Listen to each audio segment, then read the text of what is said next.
नमस्ते सबैमा वेलकम छ मेरो युट्युब च्यानलको सानो ब्लग जस्तो भिडियो है। अनबक्सिङ पनि हुन्छ ब्लग पनि है। मैले चाहिँ DJI Pocket 4 को क्रिएटर कम्बो किनेको छु।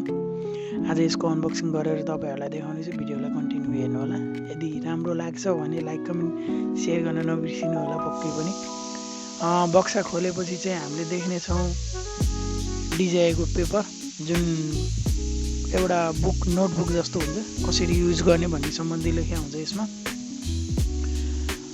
अनि फर्स्ट अफ अल हामीले क्युआर देख्नेछौँ। क्युआर चाहिँ तपाईँले मोबाइलमा कसरी कनेक्ट गर्न सक्नुहुन्छ भने एप्लिकेसनलाई कनेक्ट गराउनलाई क्युआर दिएको छ। त्यसपछि एउटा सानो ब्याग पाउच हुन्छ जुन हामीले क्यारी गरेर हिँड्न मिल्छ। DJI को क्रिएटर कम्बोमा आउने प्रोडक्टहरू सबै सामग्रीहरू राखेर अब यसमा चाहिँ मेन कुराहरू छ है। क्रिएटर कम्बोमा के आउनेछ कन्टिन्यू भिडियोलाई हेर्नु होला। नर्मल पनि किन्न मिल्छ, तर नर्मलमा चाहिँ क्रिएटर कम्बो भन्दा अलिकति फरक डिफ्रेन्ट हुन्छ। माइकहरू आउँदैन, सपोज त्यसमा अब धेरै कुराहरू आउँदैन। अब यसमा चाहिँ धेरै कुरा आउँछ।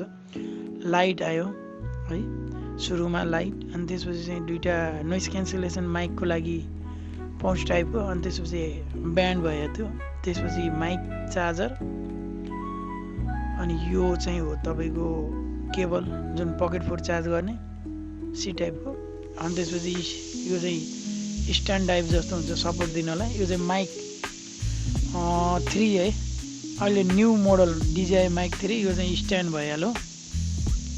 अब चाहिँ यो DJI को पकेट है, यो चाहिँ एकदम एक्साइटेड थिएँ म पनि, यो कस्तो आउँछ के हुन्छ भनेर। यसको बारेमा भिडियोहरू आउँछ, तपाईँहरूले कन्टिन्यू हेर्नुपर्छ, सब्सक्राइब गर्नु होला त्यसको लागि चाहिँ। फर्स्ट अफ अल म सबैलाई पेपरभन्दा बाहिर राख्नेछु ताकि तपाईँहरूलाई देख्न र हेर्न सजिलो होस्।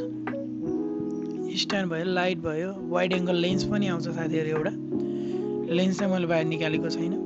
ब्यान्ड भयो, त्यसपछि म्याग्नेट दुईवटा आउँछ, एउटा चाहिँ क्लिप टाइपको, एउटा नर्मल म्याग्नेट माइकलाई चाहिँ फिक्स गर्नलाई। अब यो चाहिँ एउटा सपोर्ट दिएको छ तल स्ट्यान्ड एड गर्नलाई। चार्ज भइहाल्यो। यति नै सामग्री हो गाइस। कस्तो छ तपाईँहरूलाई क्रिएटर कम्बो। अब मैले यसलाई एकछिन चलाएर पनि हेर्नेछु कस्तो छ। फर्स्ट अफ अल यो चाहिँ अब ओपन हुँदैछ, त्यहाँ सेटअप गर्नुपर्ने हुन्छ। यसलाई कसरी कनेक्ट गर्ने भन्ने भिडियो पनि आउँछ, तपाईँहरूले सब्सक्राइब गरिराख्नु। यस्तो गर्ने होइन।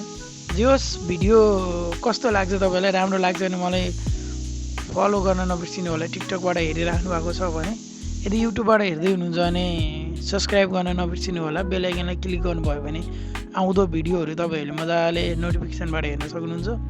हस्त धन्यवाद। राम्रो लाग्छ भने सेयर गर्न नबिर्सिनु होला। हस्त।